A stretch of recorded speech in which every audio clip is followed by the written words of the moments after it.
Before I dive into this story, let me tell you this. What you're about to read will make your jaw drop, your blood boil, and at the same time give you a sense of justice that feels almost cinematic. So buckle up, hit that subscribe button right now so you never miss another powerful story like this one. And let's dive straight into what happened when a woman thought she could call the police on a little black girl selling water, only to face karma just 10 minutes later in a way she could have never imagined.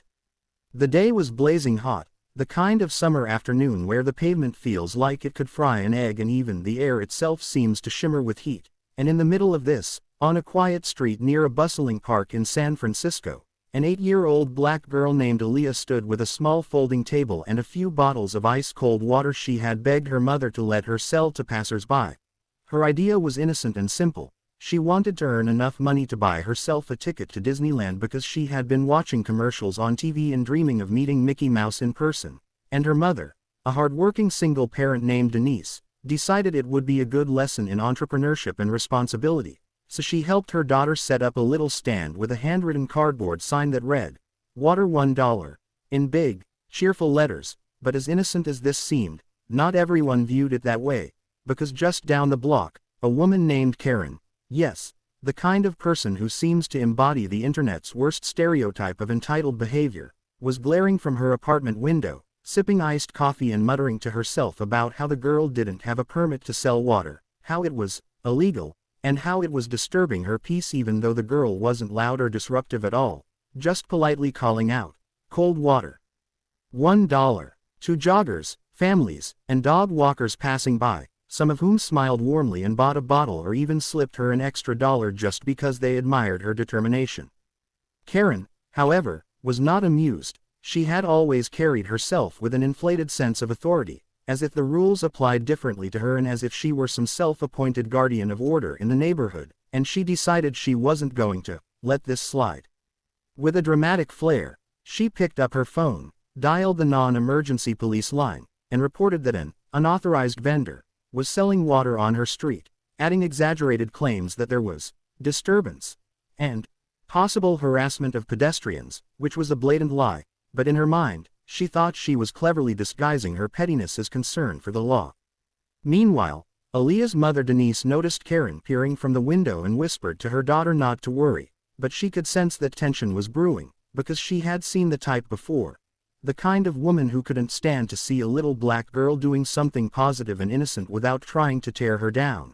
And sure enough, within 10 minutes, a patrol car slowly rolled onto the street, sirens off but lights flashing faintly, pulling up beside the little stand, and Aaliyah's eyes widened with fear as she clutched the edge of the table, her lip trembling, because she had only seen police in movies and on the news, and those images often weren't comforting ones. Denise quickly stepped forward to protect her daughter, asking the officers if something was wrong, and before they could even answer, Karen stormed out of her apartment in her flip-flops and oversized sunglasses, wagging a finger and loudly declaring, "There.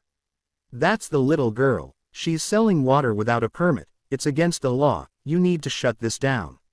Immediately, in a tone that carried both smugness and self-righteous indignation, the officers glanced at one another, already sensing this was going to be one of those ridiculous calls that wasted their time, because they had been trained to handle far more serious issues than a child with a lemonade-style water stand. And one of them, Officer Ramirez, a father of two himself, knelt down to Aaliyah's eye level and gently asked, "Sweetheart, are you selling water to help your family?"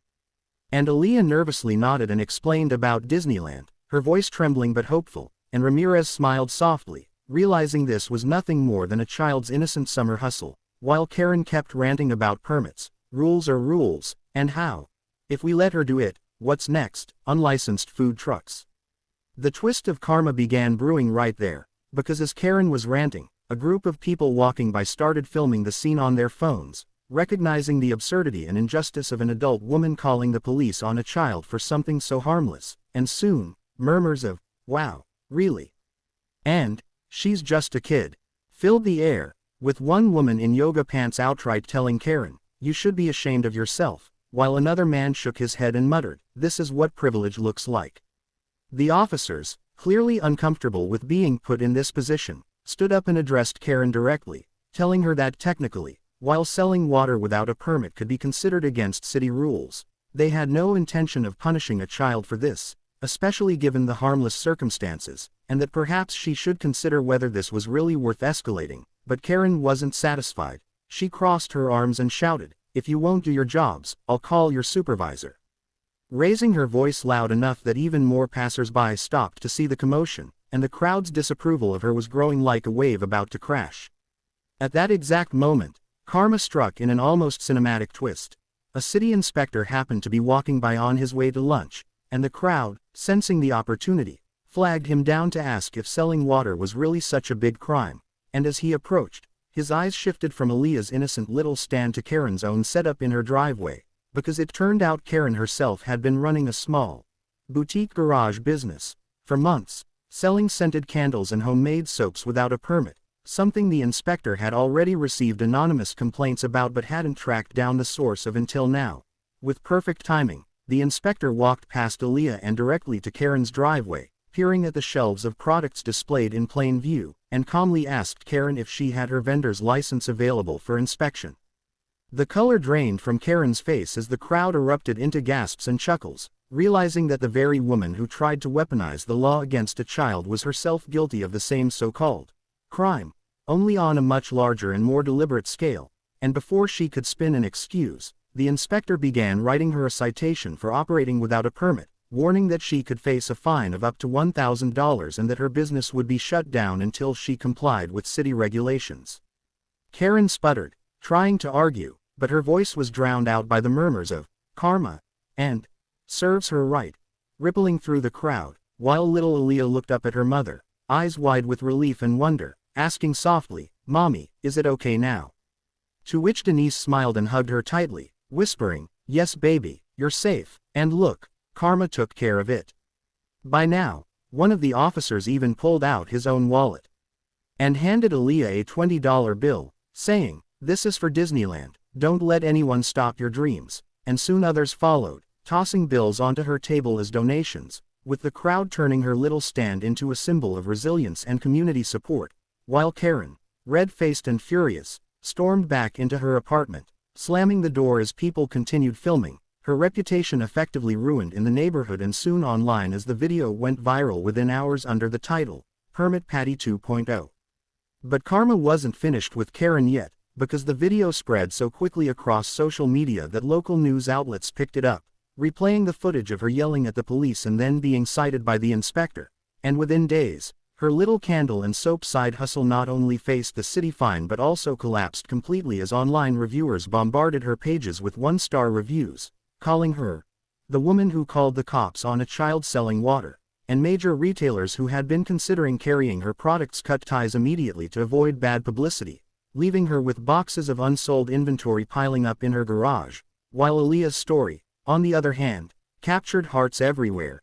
Donations poured in through a GoFundMe that someone set up, and within a week she had not just enough for Disneyland tickets but enough to cover future school supplies, extracurriculars, and even a small college savings account, making her the shining example of how innocence and kindness, when attacked, can be uplifted by the community while malice backfires spectacularly. And so, the moral of the story is crystal clear. When you try to tear down a child for something so harmless and beautiful, you may end up destroying yourself instead, because the universe has a funny way of balancing things out. Karen thought she could hide behind rules and laws to justify her bitterness, but in reality, she was the one breaking them, and in less than 10 minutes of self-righteousness, she managed to not only humiliate herself publicly but also dismantle her own livelihood, proving once again that karma doesn't just arrive, it sometimes shows up early, front row, and hands you the exact dose of justice you deserve.